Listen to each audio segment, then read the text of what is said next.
कानून व्यवस्था को लेकर एडीजी एलओ प्रशांत कुमार ने प्रेस कॉन्फ्रेंस की। उन्होंने कहा कि दोषियों को बख्शा नहीं जाएगा, निष्पक्षता के साथ कार्रवाई होगी। मृतकों के आश्रितों को मुआवजा मिला है। 3 तारीख की जो दुर्भाग्यपूर्ण घटना हुई थी, उस संबंध में शुरू से ही राज्य सरकार का स्पष्ट निर्देश था कि इसमें किसी भी कीमत पर दोषियों को बख्शा न जाए और पूरी पारदर्शी तरीके से कार्रवाई की जाए। जैसा कि विदित है कि 3 अक्टूबर को एक दुर्भाग्यपूर्ण घटना घटी जिसमें कुल 8 लोगों की मृत्यु हुई। दोनों पक्षों की तरफ से अभियोग उचित धाराओं में दर्ज कराए गए। जो भी पक्षों ने लिख के दिया उस पे स्थानीय तिकोनिया थाने पे अपराध पंजीकृत कराया गया तथा शासन के द्वारा एक हाई पावर्ड कमेटी स्थानीय अधिकारियों के अलावा भेजी गई, जो वहाँ पर किसान बंधुओं से बातचीत करके जो भी उनकी डिमांड्स थी उनको माना गया और एक समझौते के तहत जो मृतक लोग थे उनके परिजनों को 45 लाख रुपए तथा घायलों के लिए 8 लाख रुपए तथा एक व्यक्ति को योग्यता के अनुसार वहाँ नौकरी दी गई तथा पूरे प्रकरण की जुडिशियल जांच के आदेश दिए गए। तो प्रशासन जो है निष्पक्ष जांच की बात लगातार कर रहा है। लखीमपुर हिंसा में मारे गए किसानों और एक पत्रकार के लिए पंजाब और छत्तीसगढ़ सरकार ने 50-50 लाख रुपए मुआवजे का ऐलान किया है। पंजाब के सीएम चरणजीत सिंह चन्नी और छत्तीसगढ़ के सीएम भूपेश बघेल ने इस मुआवजे का ऐलान किया है।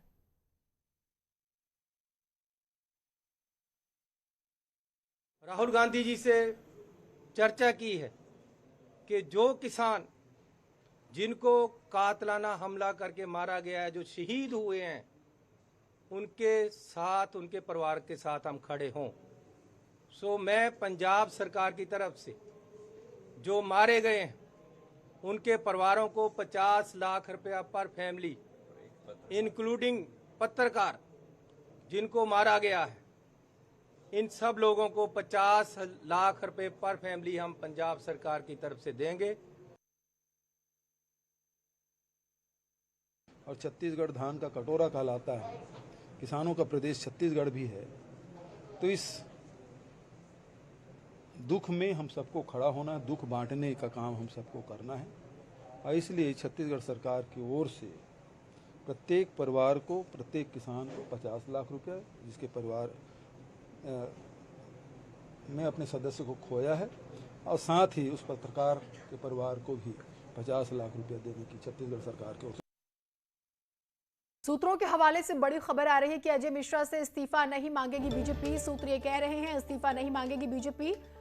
केंद्रीय नेतृत्व आप जानते हैं कि गृह राज्य मंत्री अजय मिश्रा, नित्यानंद राय से हुई टेनी की मुलाकात, अमित शाह से भी मिल चुके हैं अजय मिश्रा।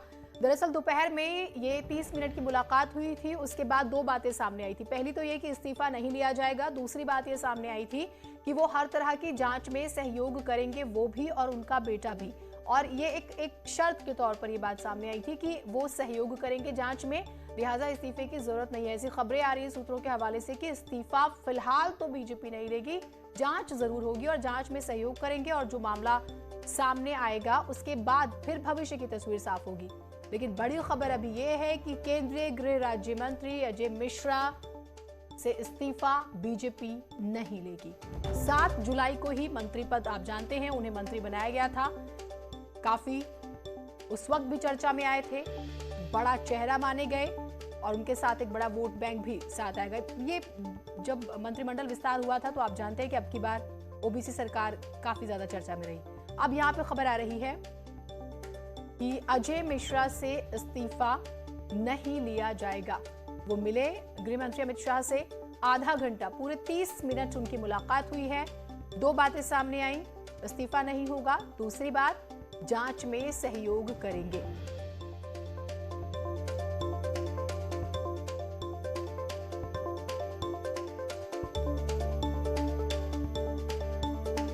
तो पूरे मामले मामले में केंद्रीय गृह राज्य मंत्री अजय मिश्रा ने अमित शाह से मुलाकात की। मुलाकात के बाद गृह मंत्रालय पहुंचे, अपने दफ्तर में पहुंचे और अपना रोज का काम किया और वो मीडिया से मुखातिब हुए और तब भी उन्होंने कहा कि मैं यहाँ पर अपना जो विभाग का काम है वो करने आया हूँ। ये बात भी वो कहते नजर आते हैं।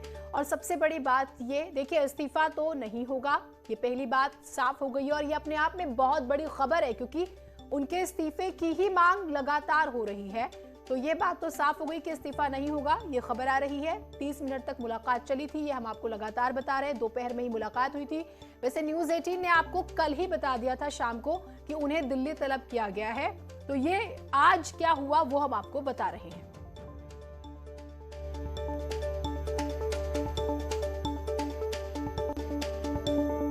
तो 3 दिन से माहौल कैसा है आप देख रहे हैं। विपक्ष के नेता लखीमपुर जाना चाहते थे, आज इजाजत मिली, वो लखीमपुर जा रहे हैं।